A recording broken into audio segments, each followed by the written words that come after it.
back to another Insider. And this week we're going to talk about something that I get asked a few times from, several people, including my mentees, and is about having a blog.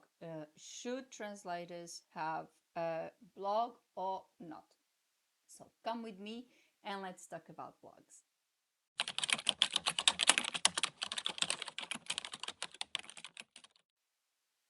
So, over the years, and especially now that I am a mentor, I get asked a lot if translators should have a blog um, or not. Well, we are linguists, we usually love writing. Some of us may believe that having a blog is a must for any translator. Well, let's see the pros and the cons of having a blog or not having a blog. Some of my mentees already have very good blogs, and that's great. But others still ask, should I include a blog in my website um, or even create one independently? So, what are my answers to their questions? This is obviously not a right or wrong question or a straightforward scientific sort of speak answer. Uh, what may work for you may not work for me. It's a different thing. So first of all, there is no right rule here, no right or wrong. As I said, what may work for me may not work for you, and vice versa. I always tell my mentees to think about what they want to write about and if they can accommodate that writing into their daily or weekly schedule. This is very important. If you have a blog, you need to keep it going. You must produce content regularly and you need to really commit to it so you keep your audience motivated and interested. That is the main focus about having a blog. So, for example, if you are very busy and you think you would not be able to keep that frequency, then there's no point. Because if you're going to have a blog and then you're not going to post regularly, and I'm guilty of that, I must say. So I'm speaking for experience. I have my blogs, and unfortunately, because of being too busy, sometimes I cannot um, post as regularly as I should or as I would like to post. So this is not something that I'm talking out of experience. This is my own experience. Another important thing to point out is the content you want to produce, and this is the pivotal aspect of having a blog. If you want to talk about translation, then you should not include your blog into your website that is created to attract clients. Your clients do not want lessons about translation or reading about translation. That is a no-no. So bear that in mind. If you really want to write about translation or the translation industry, then create an independent blog um, and cater that for colleagues, cater that for the industry, not for your clients. Clients don't want to learn about translation, they hire you to do the job. Bear that in mind. If you include a blog in your website, then it must be about what interests your clients. So it would be, I would say, about your field of specialization. It would be something you would write articles that would interest your clients and would showcase your knowledge of that particular field. That's my intake on this. So I would be looking really on your specialization. How confident are you writing about that? etc., etc. So this is what I would do.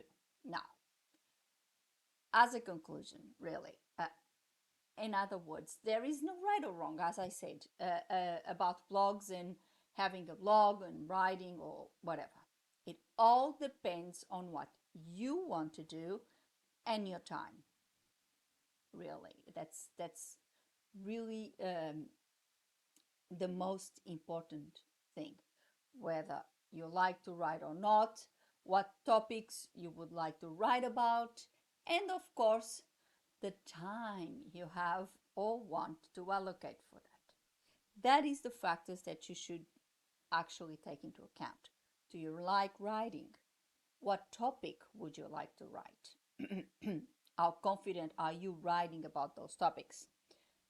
What frequency would you be able to keep? Would that frequency be acceptable to attract clients or in the industry? This is the questions you should ask yourself before committing to a blog. Being a translator alone does not dictate the necessity of having a blog. Your creativity does. If you are creative enough to keep up with the blog and all that, then by no means keep going. So if you are not creative or you do not like writing, then having a blog may actually do more harm than good, since bad articles would give the impression you are not a good writer and that you could also be associated with your ability as a translator. So be careful with that. If you're not very confident about writing or even about the subject that you are set yourself to write about, then be careful, because if you write bad articles or if you're not confident enough with your writing and you come across as less knowledgeable, that may actually also harm your reputation as a translator. So be careful with that. So my honest advice, if you really love it, get it. If you don't, leave it out. At the end of the day, if it's not going to work, then there's no point. That's it. Simple as that. It's not a must. You don't have to have one blog or a blog in your website. It may be good if you really like writing and if you can keep up the frequency. If you cannot, leave it out, and that's fine. I decided to write about this today because it's something that frequently comes about, especially with my mentees. And I think it is important to talk about these things. Sometimes people have the wrong perception about things, and especially when it concerns to work and the work as translators. What should we do and what can we actually leave out? And the blog is one of those things. If you really want to do it, or if you already have a blog and it's quite popular, sometimes that happens. You may already have one blog and it's quite popular, you have quite a healthy readership, then keep going with the blog. But bear in mind, whatever topic you choose, so is it suitable for your website, for example? Is it suitable for advertising for to clients, or is not suitable for that? So bear in mind. Or sometimes you may have a personal blog that is very, very popular and you write about unrelated topics, so unrelated either to your specialization or even to translation itself, but you are already very popular. If you link that blog, or if you add another blog for the industry, if you can keep up with that, that is, um, the readers that you already have on your personal blog may be curious about reading your other blog because they already write, or they like the way you write, they come frequently to read what you write on your personal blog. So this is another strategy in terms of blogs that you can use. But if you cannot keep up with them, I must say I'm guilty of that. I have a personal blog that it was very very, very popular at one stage. Then eventually I got really busy with work, with life itself, etc. And even my professional blog has declined a bit, um, because I don't really have time to keep up with everything. I took the blog away from my website because of that. I cannot keep the weekly frequency I was set up to do, and therefore, if I was going to be stressed and take away from my billable hours to produce content for the blog, then I made the executive decision of taking it out. So this is what you need to really consider. If you really can accommodate the blog, if you can keep up with the blog, go for it. If you think it might not be possible to do everything, then leave it out. I hope you like it. I hope it helped you actually understand um, what it is that a blog can bring, and also the consequences of having a blog and not doing what you are intended to do.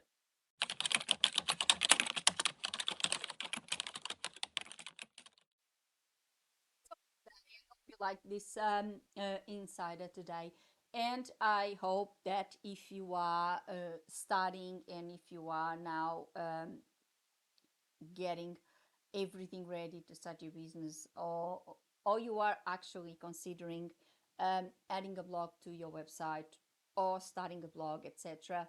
I hope this helped you um, see what a blog is about, and especially the importance of having a blog or not having a blog for that matter.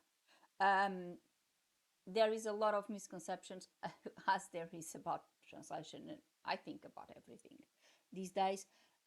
I think it's all about uh, measuring the pros and cons in your particular case, because as I said, uh, you should analyze this on a case by case basis. So you should analyze this according to your own particular situation, because as I said, what may work for me may not work for you.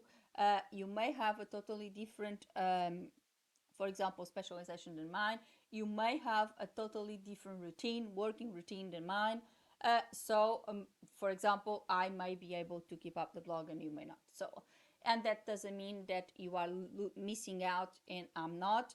Um, it's not a question of missing out, because if you really produce good content um, for your socials, etc., etc., and you try to get clients through there, uh, it really does exactly the same job, and it's not a big deal. It doesn't really mean that you really have to have a blog to get clients or attract clients to your website, or to your business.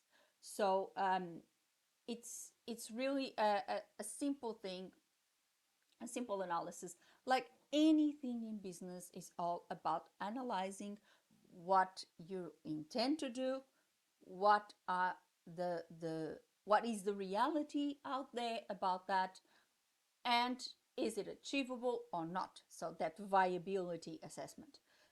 Even to a blog, you need to do that. You need to see, is this viable within my business, within my schedule? Is having a blog viable? If it is, if you like it, if you want, just go ahead and do it. If you think, well, I may be overwhelming myself with a lot of work, overworking myself, and that's not a good thing, then leave it out. You may, for example, make the decision of leave it out for a while, and then you decide, okay, I think I could possibly accommodate a blog, and then you can create it. As I said, everything in life is fluid. You can always reassess. You can always change your perspective, change your plan, and create something else. So it's not something that you really need to be strict and go for a particular thing. So I hope this was a good idea, and this was a good way of talking about blogs and seeing the importance of having or not having a blog.